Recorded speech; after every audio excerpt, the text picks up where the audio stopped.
ক্যারিসা ক্যারান্ডাস বা কর্মসা। তবে এটা আসলে সচরাচর পাওয়াও যায় না বা অনেকে চিনে না। অনেকেই বলতে কি শতকরা আমার মনে হয় ৮০-৯০% মানুষ এই ফল চিনে না।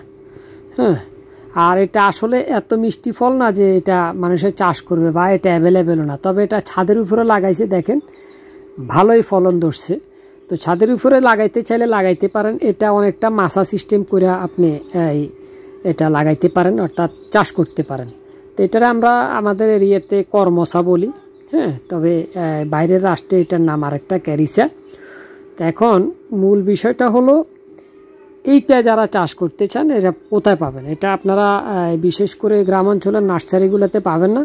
টাউনের অনেক নার্সারি আছে, অথবা অনলাইনে আপনারা খোঁজ করলে এটা পাবেন।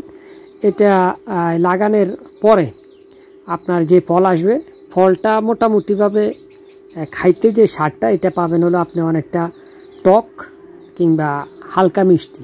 এটা দিয়ে আচার দেয়, বিশেষ করে আমাদের দেশে না।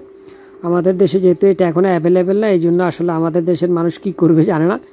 ভারতবর্ষে এটা অ্যাভেলেবেল, ওরা এটা দিয়ে মশলা তৈরি করে কিংবা আচার তৈরি করে। আমরা অনেকে জানি যে জলপাই দেখতে অনেকটা জলপাইয়ের মতো, আপনার মানে হুবহু না হলেও মোটামুটি ওইরকম, হয়তো জলপাইয়ের কালারটা সবুজ বর্ণের, এটার কালারটা একটু লালচে, অনেকটা আমরা যে আপেল বড়ি বলি, আপেল বড়ি। তো আপেল বড়ি তো মূলত গোলাকার হয়, এটা একটু লম্বাটে হয়। হ্যাঁ, আবার অনেকটা ডিমের মতো বলতে পারেন, এরকম প্রায় সবগুলো সাইজ একই রকম হয়। এই যে দেখতেছেন, তো এটা হলো এটা একটা ছাদের উপরে যে লোকে লাগাইছে, প্রচুর পরিমাণে ফলন ধরছে, মাছা সিস্টেম করে দিছে ভালোই মোটামুটি।